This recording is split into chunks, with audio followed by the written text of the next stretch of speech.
Hi, my name is Lisa Kanyomozi Raboni, and this is Konversations with Kanyomozi, a YouTube channel dedicated to me speaking about my passion, educating people about my passion, informing people, unlearning and relearning, and just an avenue where we can grow on a journey together for those who are feminists.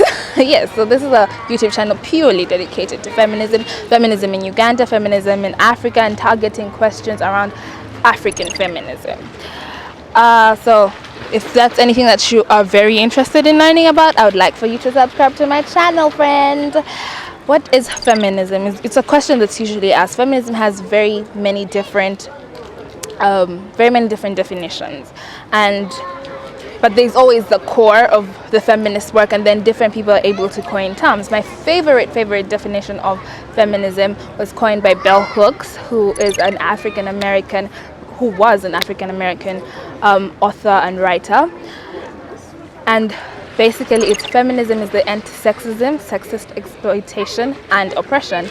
That is in every form, from the work life to the cultural life to society, economical and whatnot. That's what we're trying to cover when we speak about feminism being the end of oppression in all forms of oppression. And this is for different women, not just a certain class of women. All women face oppression differently in different places. Privileged, unprivileged women, all of us face oppression differently, and we have to be able to attack those different forms of oppression. If I was to ever coin the meaning of feminism, I would probably say feminism is freedom from the patriarchal oppression. When did I begin to identify as a feminist? I think I began to identify as a feminist in 2017. I understood the feminist movement in 2017. I began to identify as a feminist last year in 2018, and I've done a work around understanding theory of feminism. Feminism made sense to me because, one, I really like to argue, and that's what we be doing half of the time. We are constantly questioning patriarchal oppression in every form and trying to change that.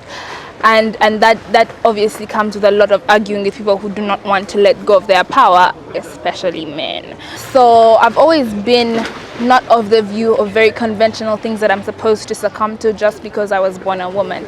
There are very many different things, that expectations and plans of whatnot, that I'm supposed to just follow because I was born a woman. And feminism gives this room for you to question those different things.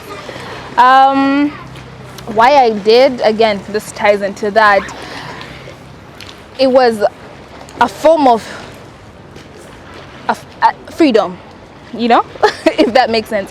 Being a feminist gives me the ability to be free because I don't need to necessarily succumb to different things that I should have.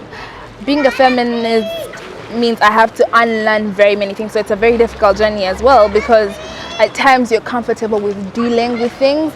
Challenges I've faced, let's talk about that, because as much as you begin to identify as feminist, and that I feel takes a certain lens off of you and you are now very, very open to seeing certain things that are wrong, and now you are constantly trying to fight these different things, if this makes sense.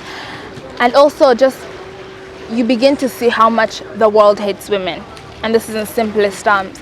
You begin to be more aware of how there's constant joy in the oppression of women.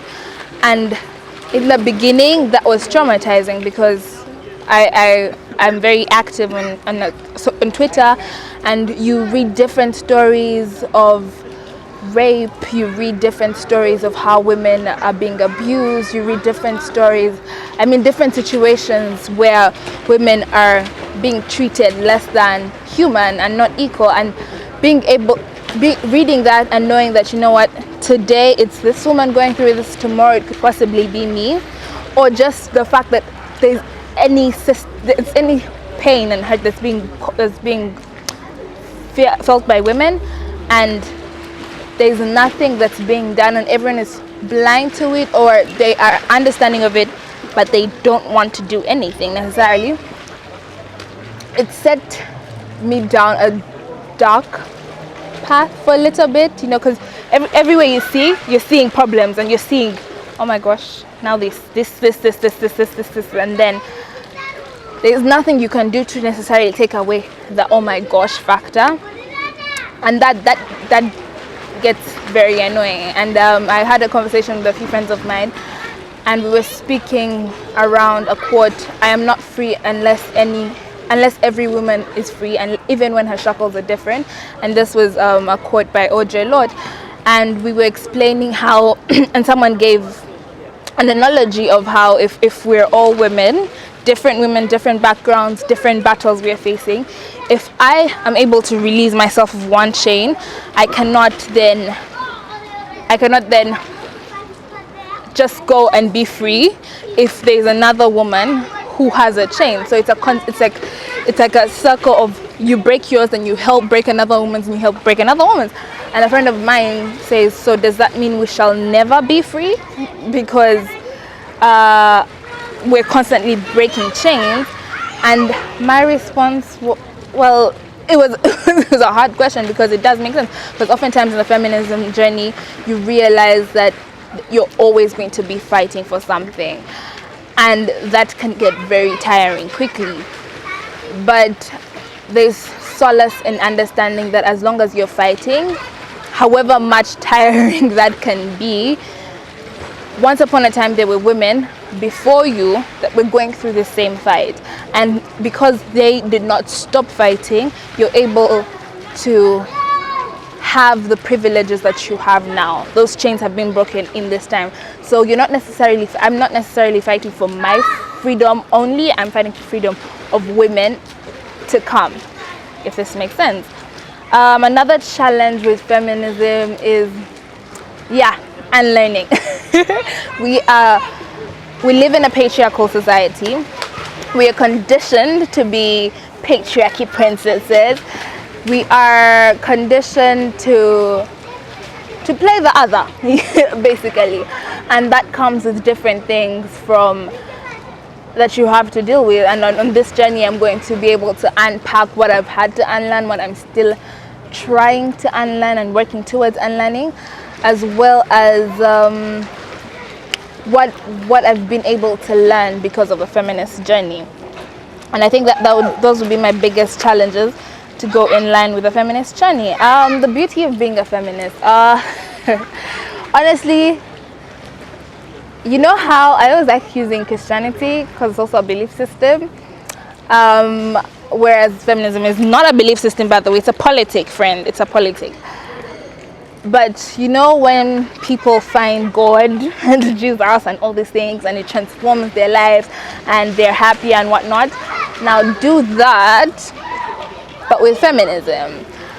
Being able to identify as a feminist for me has brought so much joy. I was a friend of mine spoke about, if your feminism doesn't give you joy, then it doesn't make sense.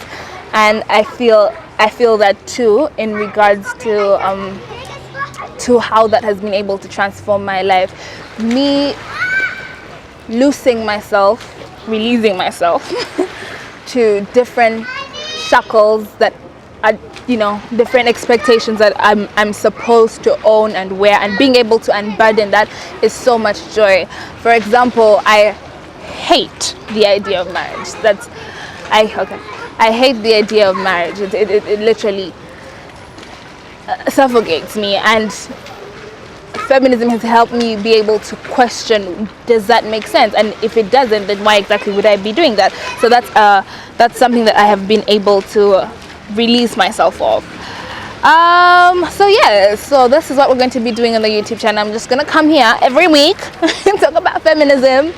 Walk with me on a different journey with feminism, understanding feminism from my perspective, and also just in the comment section, feel free to ask questions that I'll be able to answer, or I'll definitely be having different feminists on the channel, and we will be, dealing with those questions. Don't forget to subscribe, like, and share. This is Conversations with Kanyomozi.